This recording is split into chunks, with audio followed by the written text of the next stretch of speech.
Yo, yo, yo, it's John Patrick. I'm finna do the Purse So Sweet with Hype Thoughts TV.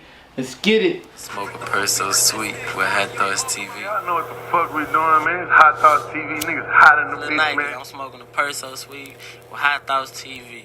Like returning back to your community, not that you're left, but you're now reinvesting in it by, teaching the youth. So how does that feel just to be a part of that?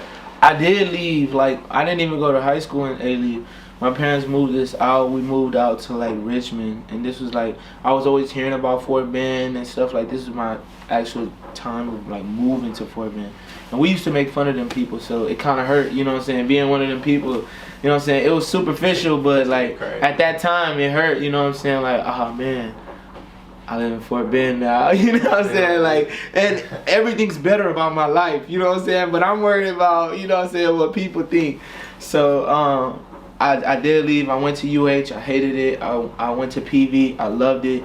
And that's when I fell in love with education. And I knew that it was a possibility I could go back to my school. I knew it was always a possibility, just the way God worked, and just like, I always like knew like it would be live if I went back to teach at Alief, back to teach at Holla. The year I graduated, 8th grade science position opened up. I can only teach 7th and 8th grade science. So like I had to get an 8th grade job or a 7th grade job. Like I can't teach 1st grade, 2nd grade, nothing. Just 7th and 8th grade. Boom, opened up at my school. Boom, I meet the principal. The principal loves me. He comes back to talk to the teachers at the school that was there when I went to school there. And they was all like, if he want to come back, let him come back, because I got to see this. Yeah. I want to see how he like now, you know what I'm saying? Because they was all the ones that was kicking me out of class, you know what I'm saying? Seeing me sitting outside, like, asking me what's wrong, you know what I'm saying? So they was excited. So it was really like a full circle. Like, God just planned the whole thing, perfect timing, you know what I'm saying? And when I got in there and I saw y'all act just like how we acted, you know what I'm saying? It's like a cycle. It's like I see the same type of people, you know what I'm saying? Like, he act like Davis, you know what I'm saying? You know what I'm saying? Like, so I see the same type of people, and because I know this and I remember it, I cater to my students based off of what I already know their strengths and their weaknesses are, you know what I'm saying? What I know, you know what I'm saying? And yeah, I say you know what I'm saying a lot, but so I cater to my students. Like, if something happened and I could tell they getting a little aggravated, I know how to like calm them down, because I think about my friends, you know what I'm saying, what calm them down. Telling some people like something sarcastic, is some of them they're gonna turn up based off of that, you know what I'm saying? Even if you like trying to be like whatever, you know what I'm saying? Like, I just learn these things and I try to apply them to my classroom, you know what I'm saying? And my students, they eat it up, they receive it, because they're like, they've never been validated, you know what I'm saying? They never been like allowed to feel, mess up, and think about their actions and correct their actions. It's always a quick response to whatever they do wrong, you know? So for me, it's just like, I give them a chance. Sometimes I just look at them and I just give them a face like, what? They'll be like, well, I guess what I'm trying to say is, I'm like, nah, just stop. You know what I'm saying? So I just try to give to them what I would want as a student.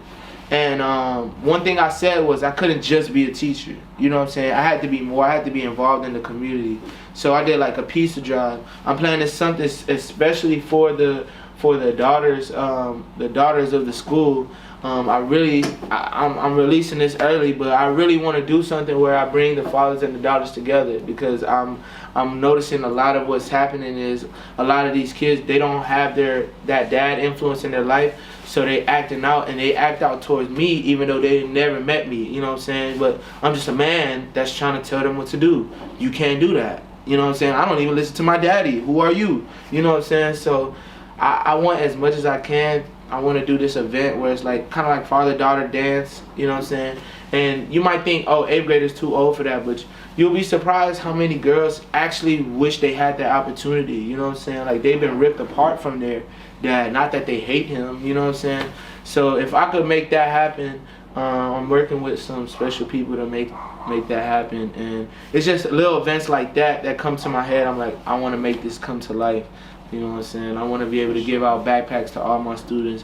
I want to be able to do a raffle where I give away like a MacBook or a laptop at the end of the year. You know what I'm saying? I want to do stuff that like is over and above what they are expecting, you know what I'm saying? Because they're never gonna forget it, and it's gonna make them want to be similar, you know what I'm saying? It's gonna make them want to be like, I had an example of a live teacher, a live human being, you know what I'm saying, a live role model. I could be that. I could be similar to that, rather than not having nothing and, you know what I'm saying, just trying to follow what they see on TV or the media. So that's my mission, you know what I'm saying? I just want to leave my little imprint on them as they move forward.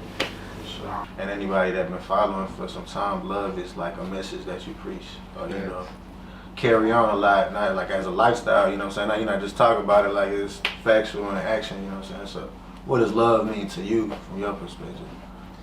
Love is like, for me, love is like the only thing that we take for granted that is really the answer to like so much stuff. Like, we make stuff a lot more complicated than it needs to be, but that's just because like love, it's like we all know what love feel like, but we don't get to talk about it though. You know what I'm saying? So how love feel to me might be completely different than to you, but we don't know, we don't really discuss love, you know what I'm saying? Like, shut up, you know what I'm saying? Like, you talking about love, you know what I'm saying? Like, looking at, you know what I'm saying? But we all feel it, we all have it, you know what I'm saying? Like, it's in all of us. However, it gets suppressed a lot. So for me, that's what it's been, that's what these past couple years been, is like opening up the love in me to where it's like, I don't want to just love the way I know how to love, you know what I'm saying? I want to figure out how people want to be loved and love them in that way, you know what I'm saying? Because we would like to say, I want gifts. So you giving people gifts, you thinking like, ain't this what you want? You ungrateful. Like, I just bought you, you know what I'm saying? But I don't care about that. You know what I'm saying? Like, you buy me a PS5 and I don't play games. Like, you gonna think like, to you, I just want you to be, are you stupid? But to me, it's gonna be like, thank you. You know what I'm saying? But if you would have just hung out for 5 hours, you know what I'm saying, I would have been fulfilled. You know what I'm saying? I would have been super happy. So I just been on a mission to figure out more ways to love that might not be my way, you know what I'm saying? And then, like I said, it's the answer to everything. Like, it gives you the ability to forgive, it gives you the ability to move forward, it gives you the ability to heal other people, you know what I'm saying? It gives you the ability to heal yourself, you know what I'm saying, when you add love to any situation.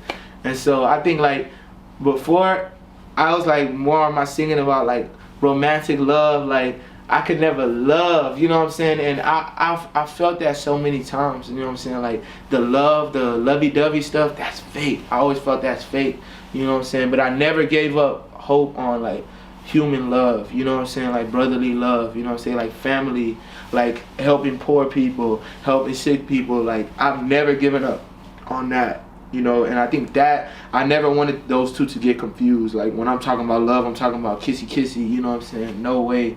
I'm talking about like everybody that you see deserves something, you know what I'm saying? Because they're a human being and they might not get nothing. So it's just like a smile, good morning, you know what I'm saying? Like, you'll be surprised, somebody be like, good morning to you too, you know what I'm saying? So that's love to me. I could, don't get me started on love. I talk 24 hours. Alright, you brought out love. I bring up another, you know, I guess you could say virtue, and that'll be patience. And I feel like with 2020, that's been like important for everybody too. You know, just with the whole switch over to the pandemic, to the division with the, you know, rest in peace, but earlier the George Floyd situation. Yeah. So many other things. So what's been the key thing in your life, you know, to keep you grounded? With patience, for me, I just realized that it's not up to us.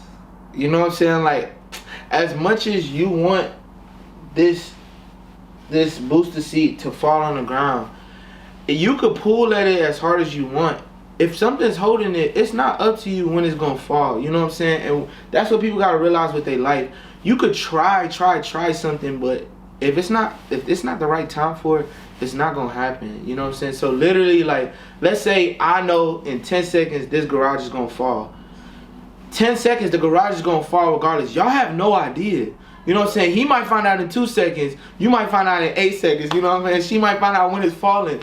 But he can panic at 2 seconds to 10 seconds, the garage still gonna fall. You know what I'm saying? So I think a lot of times we want something to happen or we know something's gonna happen, but we're like, when? You know what I'm saying? And that could drive us crazy, that when. Like I think now is the best time. You know what I'm saying? I got into a car accident. I waited for 2 years to get my check, like the settlement check.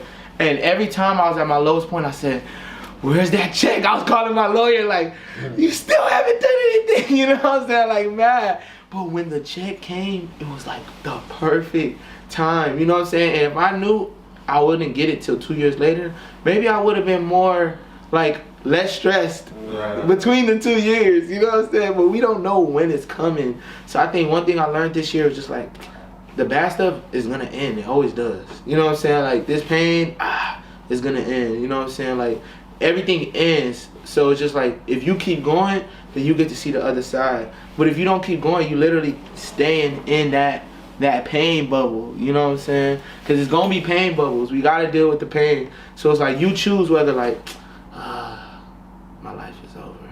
I can't do anything. I could do this, but nah, that's too much. You know what I'm saying? Like, no, you could do something, but you just don't want to. You don't really want it. So I think that was the biggest thing, that patience. Just knowing that your time is gonna come. You know what I'm saying? And if it don't happen how you want it to happen, it's gonna happen in the best way for you that you didn't even expect. So patience is a good one. For real. Just like, I was gonna stop it real quick. yeah, that's cool. It's 26 left.